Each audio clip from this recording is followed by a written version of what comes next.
Normally when I make a video like this, I normally prepare it in time with an event coming up in the calendar, and for this case, I wanted to release it on my birthday. However, I got lazy and couldn't finish the video on time, so instead, I guess if it's your birthday today, then happy birthday to you. Hello, welcome to Brain Spill, the laziest show on the internet. My name is Tank, and if your birthday isn't today, then you should probably just wait and rewatch this video at a later date, just so you have a special day too. Today we're going to be talking about the popular belief that singing happy birthday is actually illegal. And when I say illegal, what I mean is that you are technically singing a copyrighted song. You know how the song goes, happy birthday. So yes, this copyright infringement myth has been around for a long time, and a lot of people still believe it today, but with good reason, because this whole story goes all the way back to the old days. The days where you could be sued for something like this. Yes, out of any song in existence, we are talking about the song which arguably is the most sung song around the world, Happy Birthday.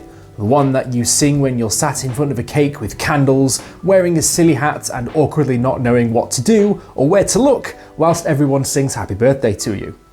This song is so widely used, in fact, the Guinness World Records say that this is the most frequently sung English song in the world. So, what's the story behind this song, and why is it still apparently subject to copyright infringement even though it is centuries old? Sisters Patty and Mildred Hill made a song called Good Morning to All, which was the basis for the song we all know today. The song was published in 1892 in their songbook, and many other versions of the song have been formulated from this rhythm ever since. All it takes is a quick search to find this song, and if you listen to it, you can certainly tell that the notes are pretty identical to that of Happy Birthday. And I would play you a clip, but I will probably get claimed if I do, so you're going to have to find that one yourself.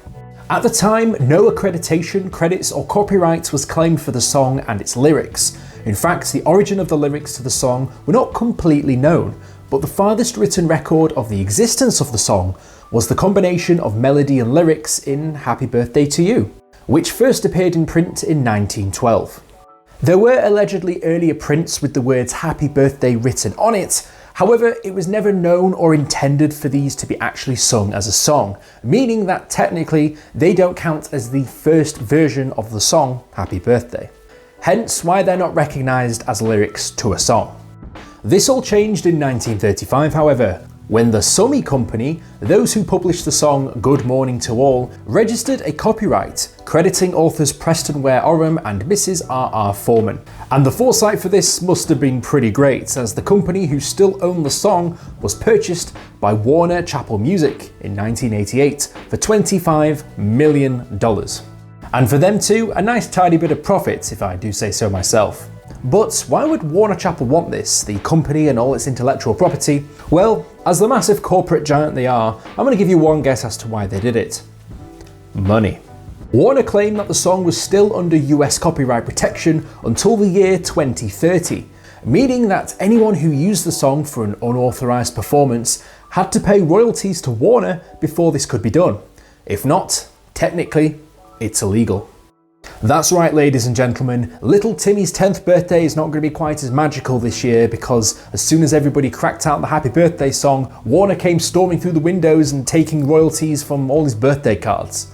And yes, that's why for the longest time, you've never heard that song being played on the radio, TV, film, or anything like that, because the song was allegedly subject to copyright laws. And the only way they could play it is if they got a license. And nobody wants to have to pay a license to sing Happy Birthday. It's a sad, sad world when you can't sing such a nice, simple song without the fear of being sued. As a matter of fact, if you go to a restaurant and wonder why they sing some made-up birthday knockoff song that sounds nothing like the original, this is why.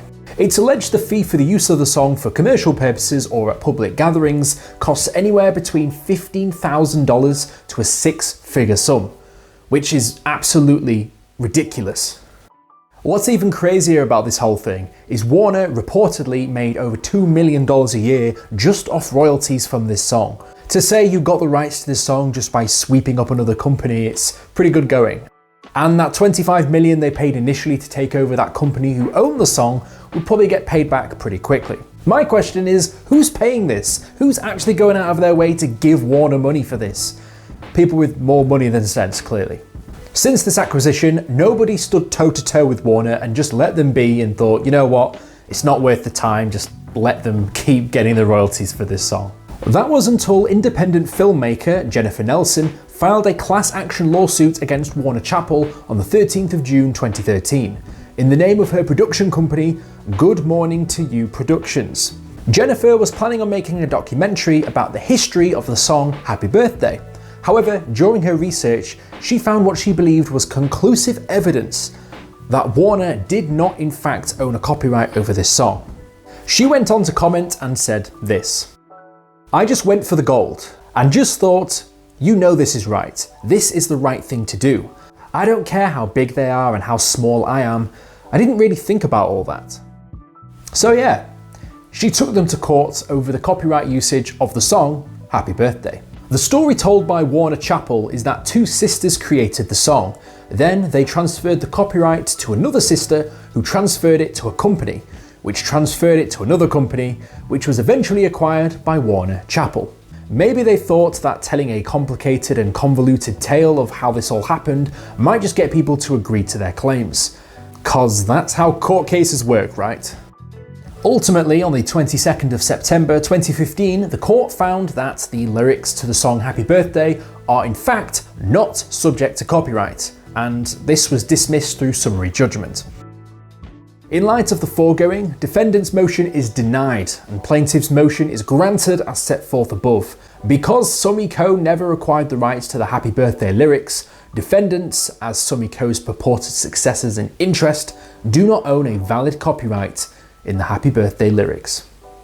Basically, what he's saying here is that in 1935, the copyright held by Warner Chappell applied only to a specific piano arrangement of the song, not the lyrics or the melody.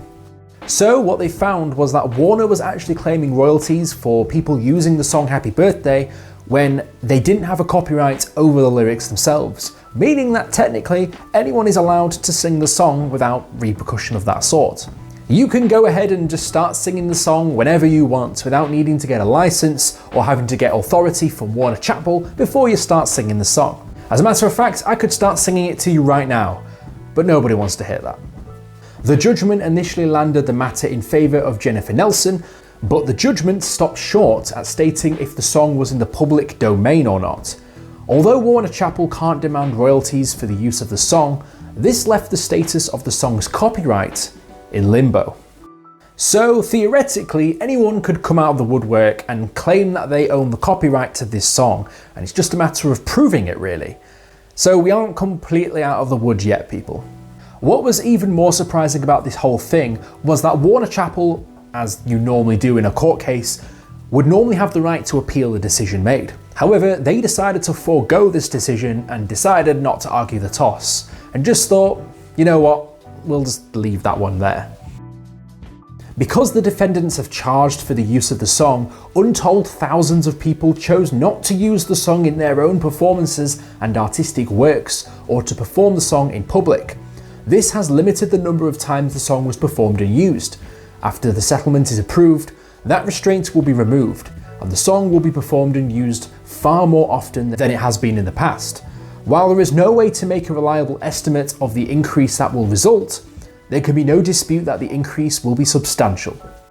On the 8th of February 2016, Warner Chappell agreed to pay a settlement of $14 million to people that had licensed the song, and a judgment finally being made saying conclusively that the song Happy Birthday is in the public domain. Jennifer Nelson's attorney, Daniel Schott, told CBS, "This is a huge victory for the public and for the artists who want to use Happy Birthday to You in their videos and music. Everyone who has a birthday can celebrate. Strong copyright protection is important for artists and content creators, but it must have limits. This landmark ruling recognises the value of the public domain." This all sounds like great news. However, something that you do have to bear in mind is there's going to now be a ripple effect given the fact that this judgment's been made, and could effectively open the floodgates to many other songs that are owned by Warner Chappell and people bringing claims against them for them possibly not holding the full copyright like they thought they did before. The way the industry regulates itself is likely to be overhauled in the years to come, and it's very likely this won't be the last time you hear about something like this happening. But it's interesting nonetheless. So finally, the answer to the question we've all been asking, even though it should be pretty clear by now: no, it is not illegal to sing the song Happy Birthday. So be my guest. However, if you want to go and try and claim copyright over it or something, you should probably speak to someone that actually knows what they're talking about. A copyright lawyer or something. If you like the video, be sure to like and subscribe. If you want to be notified as soon as I upload my next video, be sure to hit the bell button. And if you've got any ideas for what topics you'd like me to discuss next, let me know down in the comments below. As always, sources used in the video will be in the description.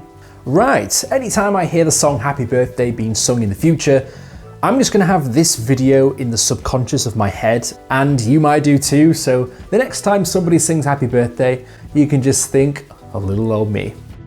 I'll see you guys in the next video. Fantastic.